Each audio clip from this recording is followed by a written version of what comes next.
तुमचा काय प्रॉब्लेम होता? मला सांधेवातीचा त्रास होता आणि माझे हात येत ना जास्त उठत नव्हता. हा उजवा हात जो आहे ना हा माझ्या चेहऱ्यावर फिरतच नव्हता गेले बऱ्याच वर्षापासून. असे नाव काय आपलं? संगीता एकनाथ साबळे. कुठून आलं? आम्ही कल्याणहून आलो. आता थेरपी घेतल्यानंतर पहिली ट्रीटमेंट आहे, कसं वाटतं? पहिली स्टेटमेंट एवढी चांगली आहे की भगवंताच्या कृपेने तुम्हाला सगळ्यांना एवढं भरभराट आमचा आशीर्वाद असेल की विचारायलाच नको. तुम्ही जे समाजसेवा करताय ते खूप चांगले आहे.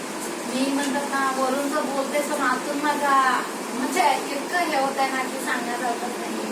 मला असं वाटलं की खूप जोरात आवाज येत होता, ताई खूप रडत होत्या आणि असं वाटत होतं की काय झालंय म्हणून. तर आतमध्ये गेले, मी त्यांना विचारलं की ताई नेमकं काय झालंय. ताई म्हणतात मला खूप आनंद झाला ना, माझा हात तोंडावरून फिरायला लागला कारण तो हात फिरत नव्हता म्हणून म्हणजे मी आनंद व्यक्त करत होते. मला बोलता पण येत नव्हतं की एवढा आनंद झाला होता मला.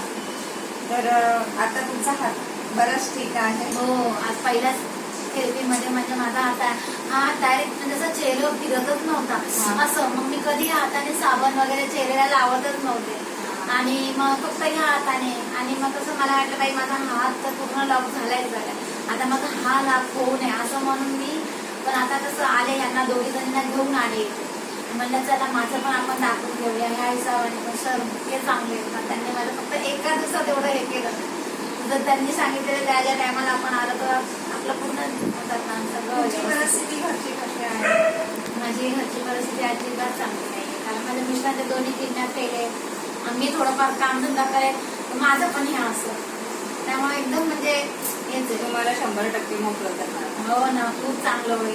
मी अक्षरशः 4 दिवसाच्या स्वयंपाकाचे पैसे मी जमा केले आणि इकडे आले घेऊन. मला काही नको आपल्याला म्हटलं आपण आपल्या संस्थेच्या तर्फे ते गरीब गरजू आणि जे अशा कठीण परिस्थितीमध्ये आहे, शारीरिक जो त्रास आहे कोणीच कोणाला सांगू शकत नाहीये.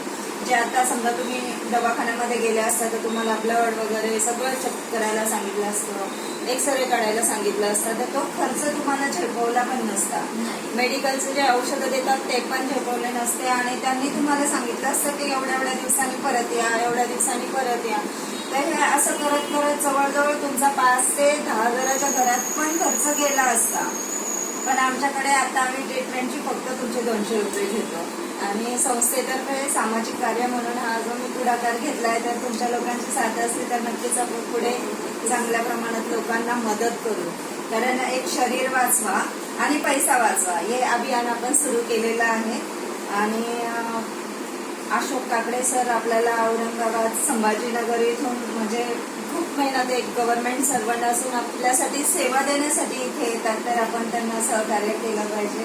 आणि माझ्या सामाजिक कार्यामध्ये सरांचा खूप मोठा वाटा आहे, हे मी तर कधीच विसरणार नाही. धन्यवाद.